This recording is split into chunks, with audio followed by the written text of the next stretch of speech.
एक गांव में रोमी नाम की एक लड़की रहती थी। उसके पिताजी बहुत लालची थे और उन्हीं के स्वभाव का असर उनकी बेटी रोमी पर भी पड़ा।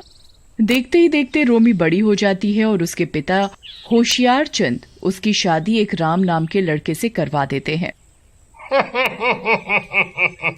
जा बेटी, मैंने तेरी शादी गांव के सबसे अमीर घर में की है, तो हमेशा तुझे खुश रखेगा।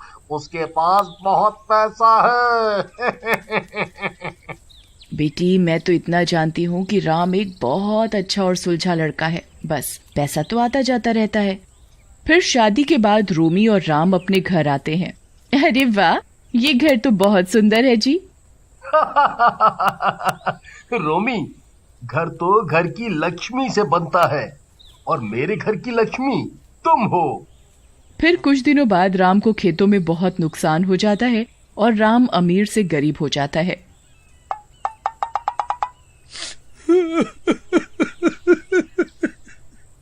और वो दोनों एक किराए के छोटे से मकान में रहने लगते हैं। कुछ समय बाद उनके 2 बच्चे राहुल और पिंकी होते हैं और एक दिन रोमी और राम दोनों बच्चों को स्कूल से लेकर घर आ रहे होते हैं। बच्चों, तुम घर जाओ, मैं अभी आती हूँ तुम्हारे पापा से बात करके। ठीक है माँ। क्या मामा करते रहते हो?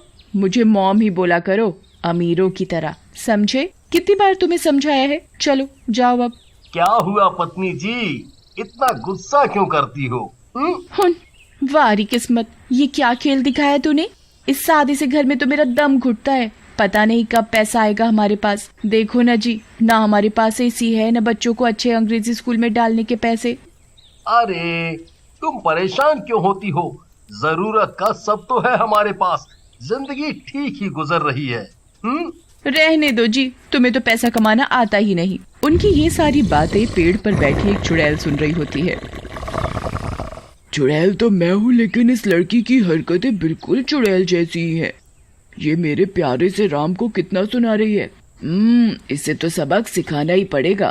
अरे रोमी, जितना है मैं तो उतने में खुश हूँ। तुम क्यों दुखी होती हो? समय हमेशा एक जैसा नहीं रहता। जैसे अच्छे दिन हमेशा नहीं रहे, वैसे ही बुरे दिन भी हमेशा नहीं रहेंगे। गुजारा करना ही काफी नहीं होता? ना ही घर में अच्छा फर्नीचर है, ना ही अच्छा घर, ना गाड़ी है, ना कहीं घूमने जा सकते हैं, ना अच्छे जेवर हैं। हर महीने वो घर का मालिक आ जाता है किराया मांगने। ये भी कोई जिंदगी है? हम तुम साथ हैं ये कम थोड़ी है। चलो अब घर जाओ, मैं भी जा रहा हूँ काम पर। इतना बोलकर दोनों चले जाते हैं। ये कैसी औरत मिली है? इतना अच्छा और ईमानदार पति मिला है इस रोमी को, तो सिर्फ पैसा और ऐशो आराम ही चाहिए। अगले दिन राम खेतों पर काम करने के लिए निकलता है। अरे राम तो खेतों की तरफ ही जा रहा है। चुड़ैल राम के सामने जाती है।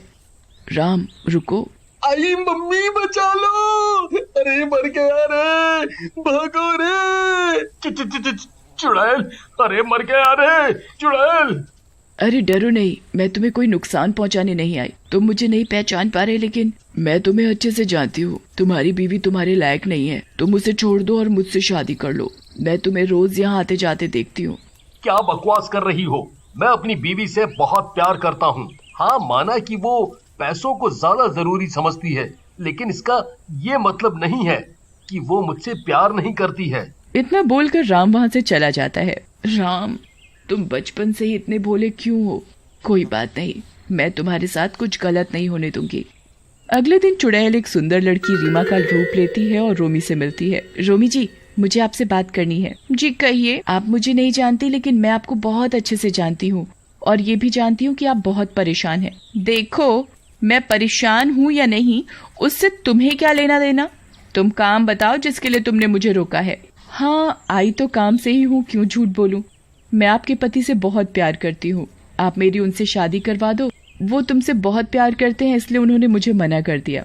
अरे तेरी हिम्मत कैसे हुई मेरे पति के बारे में ऐसी बात करने की, वो भी मेरे से? और उनके 2 बच्चे भी हैं। तुम्हें पता नहीं क्या? तूने दोबारा ऐसा बोला तो मैं तेरी जुबान काट दूंगी, समझी? मना करने से पहले मेरी पूरी बात तो सुन लो। इसमें तुम्हारा भी फायदा है। अगर तुम अपने पति से मेरी शादी करवाओगी तो मैं तुम्हें बहुत सारा पैसा दूंगी। क्या बकवास है? मुझे पैसा नहीं चाहिए, तुम जाओ यहाँ से। सोच लो, मैं तुम्हें इतना पैसा दूंगी कि तुम गिनते गिनते थक जाओगी, लेकिन पैसे खत्म नहीं होंगे। गाड़ी, बंगला, हीरो का हार, सब कुछ जो तुम मांगोगी वो दूंगी। बस तुम ही हो जो अपने पति को मुझसे शादी करवाने के लिए मना सकती हो। रोमी ये सब सुनकर दंग रह जाती है।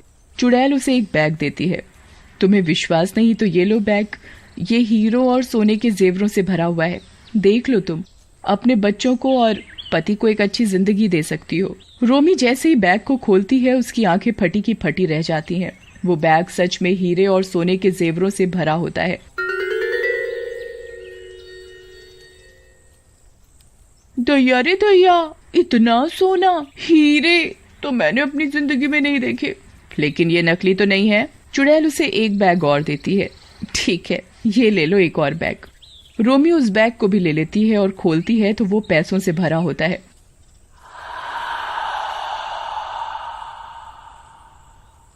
अरे ये तो असली पैसे हैं। लेकिन तुम हो कौन? तुम आम खाओ, गुठलियों के दाम मत पूछो। तुम अपने पति से मेरी शादी करवा दो। तुम्हें पैसा चाहिए और मुझे तुम्हारा पति। रोमी को कुछ समझ नहीं आता। एक तरफ वो राम से बहुत प्यार करती है और दूसरी तरफ जिंदगी सुधारने के लिए पैसों को भी जरूरी समझती है। क्या हुआ? क्या सोचा तुमने? मैं घर जा रही हूँ, ये बैग तुम ले लो। नहीं, ये तुम रखो और मुझे कल सोचकर बताना। मैं तुम्हें कल खेतों में मिलूंगी। रोमी घर चली जाती है और सारी रात सो नहीं पाती। अगली सुबह वो राम से बात करती है। राम, तुम मेरी एक बात मानोगे? एक क्यों, तुम जो कहोगी वो मानूंगा। तुम दूसरी शादी कर लो। क्या? आज सुबह सुबह मैं ही मिला हूँ मजाक के लिए? देख लो, तुम्हारी सौतन आएगी तो मेरा प्यार बढ़ जाएगा। हाँ वो तो है, पर कोई बात नहीं। हम सबके सुख के लिए मैं तुम्हारी दूसरी शादी करने को तैयार हूँ। आज ही शादी कर लो। दूसरी ओर खेतों में चुड़ैल रोमी का इंतजार कर रही होती है।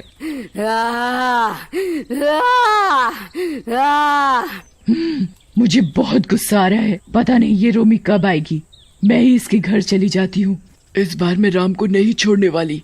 बचपन का प्यार है मेरा राम। पहले भी राम ने मुझसे शादी नहीं की और मैंने आत्महत्या कर ली, लेकिन क्या फायदा हुआ। आज भी मैं राम के लिए तड़प रही हूँ। अब राम मिलेगा मुझे तभी सुकून मिलेगा। चुड़ैल रीमा का रूप लेकर राम के घर जाती है। राम और रोमी शादी की ही बात कर रहे होते हैं। अरे रीमा, तुम यहाँ? चलो अच्छा है तुम ही आ गई। देखो जी, ये है रीमा। बहुत अच्छी लड़की है और बहुत पैसे भी दे रही है। हमारा जीवन सुधर जाएगा। आप इससे शादी कर लो। अब समझा, तुम्हारा दिमाग खराब तो नहीं है। मैं कभी दूसरी शादी नहीं करूंगा। मेरे लिए परिवार जरूरी है, पैसा नहीं। मुझे अब तक लग रहा था कि तुम मजाक कर रही हो। नहीं, मैं मजाक नहीं कर रही जी। इतने में होशियार चंद और रोमी की माँ भी आ जाते हैं। अरे वाह, इतना पैसा लाई है तो दामाद जी शादी कर लो। दोनों बहनों की तरह रहेंगी साथ में।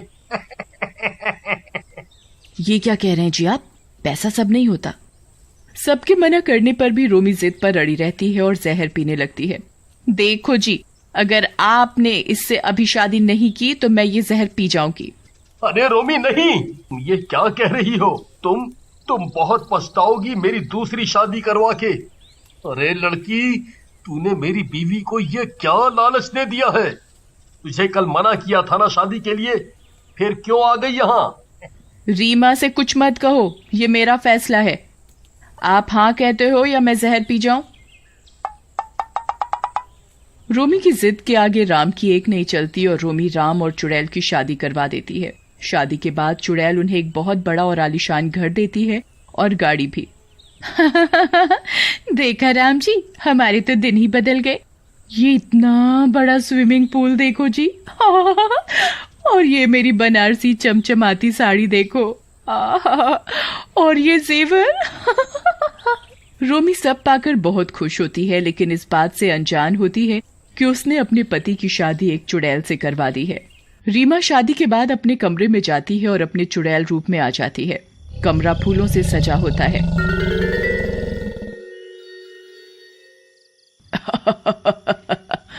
मैंने जो चाहा वो मुझे आज मिल ही गया। राम जल्दी आओ, मैं अपनी सुहाग रात के लिए तुम्हारा इंतजार कर रही हूँ। आगे की कहानी देखने के लिए कमेंट जरूर करें।